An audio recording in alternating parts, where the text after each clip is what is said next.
Hi, Kevin Blanch.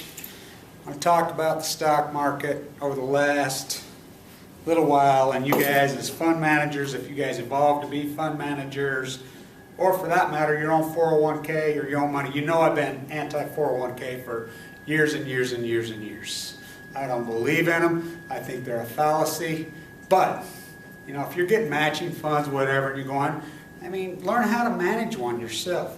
Look, why do you think I don't care when I plaster business, I won't lower my prices? The hedge fund industry, when I get in a big fight with them. The endowment, I imagine, told them to off.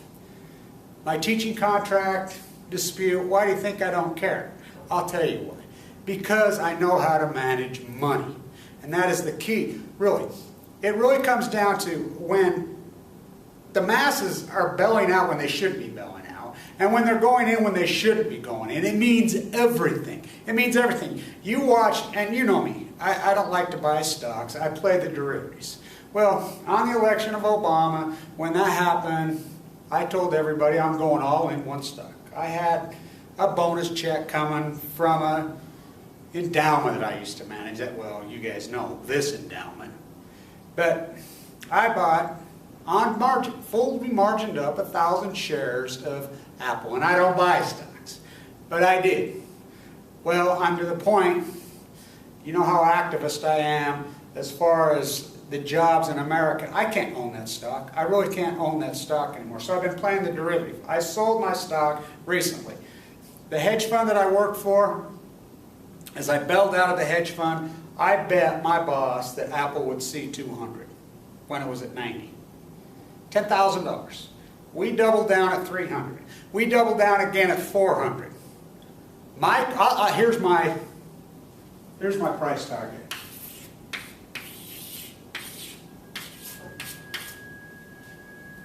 By April of,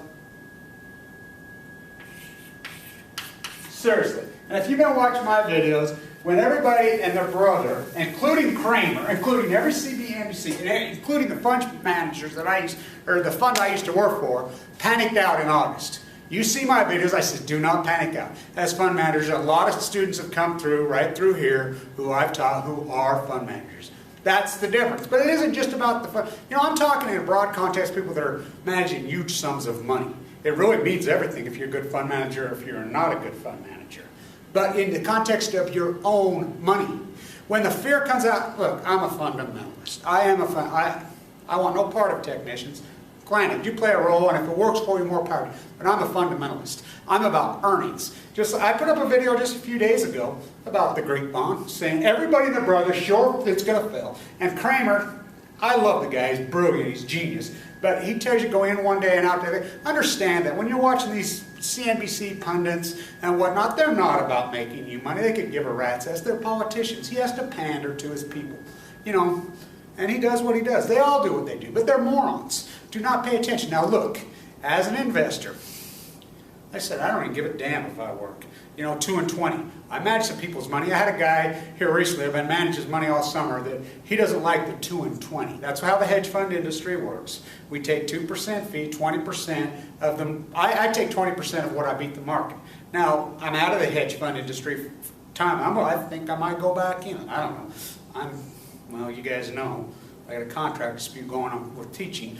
But I might go back into the industry. But as far as the market, look, it's really this simple. Okay, you hear about diversification in portfolios. Well, here's how I diversify. Okay, 1,000 shares of Apple.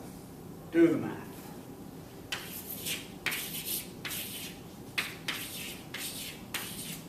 Okay, do you think I live all that layout there?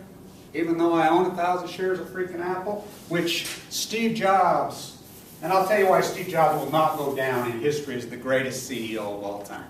He will not. He's the most brilliant, innovative CEO. Oh yeah. You think about what he did with Pixar. The man's incredible. What a mind, what a brilliant. But the one thing that's going to stop him, the China exploitation. That's why I won't own the stock.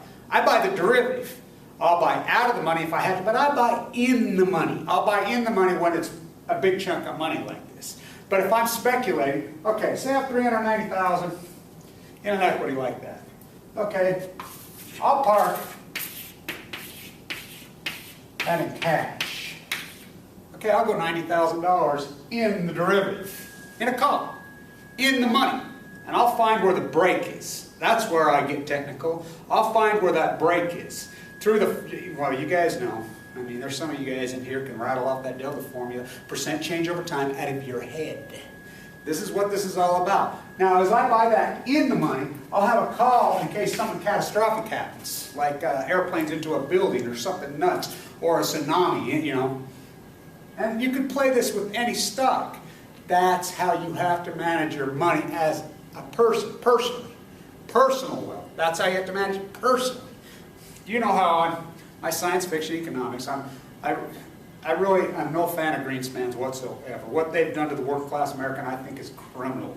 But how can these corporations not make money? Honestly, they've got labor for 37 cents an hour in China. They're paying no freaking tax. Look at the equation. Why do you think these corporations, funny, they says, oh, we're worried about the future, so we won't put our money back. That is BS. That is total BS. They put their money over there as tax avoiders. It is pure tax shelter. They're laughing all the way to their Swiss bank accounts. We have set up a system with 0% interest, cheap labor, to where how corporations cannot make money. These are good times to buy equities if you're a fund manager. Now granted, I don't want to participate in this whole freaking exploitation of Chinese labor. I'm totally, absolutely against it. But it is what it is. And we have to have money. And we're going to do what we do. We didn't create this monster. I surely didn't create this monster. I've railed against it from day one.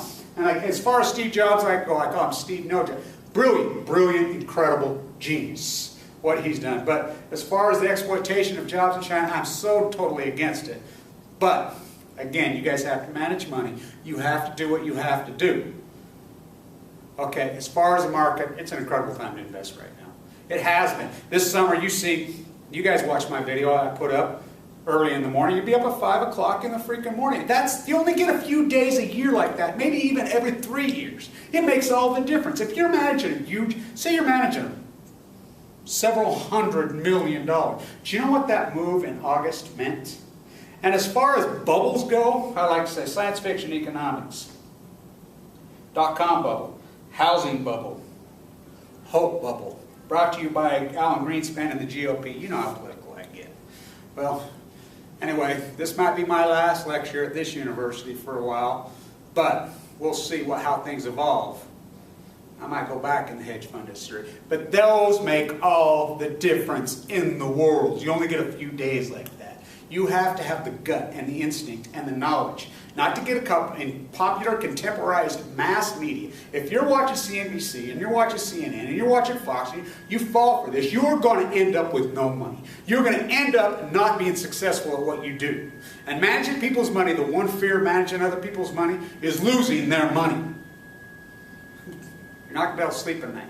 You know, that's why I like to manage my own money. And through the derivative market, if I work for a hedge fund, I like to sign contracts because it's tough. It's a tough gig, and it will affect. If you got a conscience, of course, a lot of those guys don't have conscience. But there's times to get out, like there was in 2008 early. There's times to stay in, but never go all in. And as far as gold goes, I still call it a bubble. I mean, things do not do this. They don't ever in the history of finance, in the history of economics, in the history of money. It doesn't work that way. This thing's going to fall. You know, will it go to 25? Maybe. I don't know. But when it falls, we know that things fall, what, 5 times faster than they raise? That's where most of the wealth's made on Wall Street, and that's where good hedge funds make their score. If you own that stock and you've got the derivative, you think they're overpriced, you play that derivative out of the money underneath it. That's where real huge wealth is made. Kevin Blanch, stay with me.